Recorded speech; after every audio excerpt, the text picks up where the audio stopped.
ಮುಖ್ಯವಾಗಿ last season ಅಲ್ಲಿ ನಾವೇ ಒಂದಷ್ಟು ಸುದ್ದಿಗಳು ಮಾಡಿದ್ವಿ, ಆರ್ಟಿಕಲ್ ಎಲ್ಲ ಬರೆದ್ವಿ. ಏನಪ್ಪಾ ಅಂತ ಹೇಳಿದ್ರೆ, ಬೇರೆ ಲ್ಯಾಂಗ್ವೇಜ್ ಗಳಿಗೆ ಅಂದ್ರೆ ಅಲ್ಲಿನ ಬಿಗ್ ಬಾಸ್ ಗಳಿಗೆ ಸಿಗುವಂತ ಆದ್ಯತೆ ಕನ್ನಡದಲ್ಲಿ ಸಿಗ್ತಾ ಇಲ್ಲ. ಕನ್ನಡ ಭಾಷೆಗೆ ಏನೋ ಒಂಥರ ನೆಗ್ಲಿಜೆನ್ಸ್ ಕಾಣಿಸ್ಕೊಳ್ತಾ ಇದೆ ಅನ್ನೋದು ಚರ್ಚೆ ಆಯ್ತು. ಅದು ಸುದೀಪ್ ಸರ್ ಮನಸ್ಸಿಗೆ ನೋವು ತಂದಿದೆ ಅನ್ನೋದು ಚರ್ಚೆ ಆಯ್ತು ನಮ್ಗೆ. ಸೊ ಇದೇ ಕಾರಣದಿಂದ ಅವ್ರು ಸ್ವಲ್ಪ ಅದ್ರ ಜೊತೆಗೆ ಅವ್ರಿಗೆ ಸ್ಟ್ರೆಸ್ ಕೂಡ, ಎಲ್ಲ ಕಡೆ ಓಡಾಟ, ಎಗೇನ್ ಇಲ್ಲಿ ಬರ್ಬೇಕು, ಗಂಟೆಗಟ್ಲೆ ನಿಲ್ಬೇಕು. ಆದ್ರೂ ಕೂಡ ನನ್ನ ಮಾತಿಗೆ ಎಲ್ಲೋ ಒಂದ್ ಕಡೆ ಇವ್ರ ಮಣೆ ಹಾಕ್ತಿಲ್ವಾ, ಕನ್ನಡಕ್ಕೆ ಜಾಸ್ತಿ ಆದ್ಯತೆ ಕೊಡಿ ಅನ್ನೋ ಒಂದು ರೀತಿ ಚರ್ಚೆ ಆದ್ರೂ ಕೂಡ ಬೇರೆ ಅಂದ್ರೆ ನಿಮ್ಮ ಉನ್ನತ ಮಟ್ಟದಲ್ಲಿರುವವರು ಇದಕ್ಕೆ ಕರೆಕ್ಟ್ ಆಗಿ ಏನು ಬೆಂಬಲಿಸಿಲ್ಲ ಅನ್ನೋ ಚರ್ಚೆ ಆಗಿದೆ. ನಿಜಾನ ಅಂತ ಹೇಳಿ ಅಂದ್ರೆ ನಮಗೆ ನಮ್ ಕಡೆಯಿಂದ ಇಲ್ಲಿ ರೆವ್ಯೂನು ಜಾಸ್ತಿ ಇದೆ, ಜಾಸ್ತಿ ಬಿಗ್ ಬಾಸ್ ನೋಡುದು ಕನ್ನಡಿಗರು. ಸೊ ಆದ್ರೂ ಕೂಡ ನಮ್ಗೆ ಇಲ್ಲಿ ಬೇಕಾದ ಸಲಹೆಗಳನ್ನ, ಸೂಚನೆಗಳನ್ನ, ಬೇಕಾದ ಸೌಕರ್ಯಗಳನ್ನ ಕೊಡಲ್ಲ ಅನ್ನೋದೊಂದು ಚರ್ಚೆ.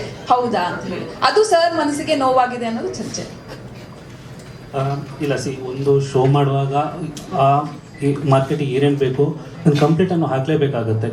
ಕೆಲವೊಮ್ಮೆ ನಾವು 100% ಹಾಕ್ತೇವೆ, ಅದಕ್ಕೆ ಬೇಕಾದ ಎಲ್ಲ ಫೆಸಿಲಿಟಿಗಳು ನಾವು ಮೇಕ್ ಶೋರ್ ಮಾಡ್ತೀವಿ. ಫಸ್ಟ್ ಲಾಂಚ್ ಆದಾಗ ಒಂದು ಯಾಕೆ ಹಿಟ್ ಆಯ್ತು ಅಂತ ಹೇಳಿದ್ರೆ ಅದಕ್ಕೆ ಬೇಕಾದ ಎಲ್ಲ ಎಲಿಮೆಂಟ್ಗಳು ಅದ್ರದ್ದು ಇದ್ದದ್ರಿಂದ ಹಿಟ್ ಆಯಿತು. ಇಲ್ಲಾಂದರೆ ಈ ಬೇರೆ ಲ್ಯಾಂಗ್ವೇಜಿಗೆ ಕಂಪೇರ್ ಮಾಡಿದ್ರೆ ಇಷ್ಟು ದೊಡ್ಡ ಹಿಟ್ ಆಗಲಿಕ್ಕೆ ಕಾರಣ ಏನೋ ಒಂದು ನಾವು ಸರಿ ಮಾಡಿದ್ದೇವೆ.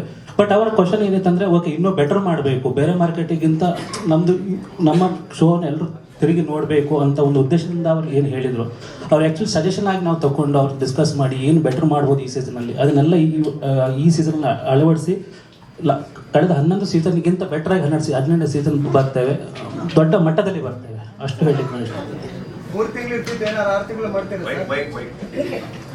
ಮೈಕ್ ಪಾಸ್ ಮಾಡಿ.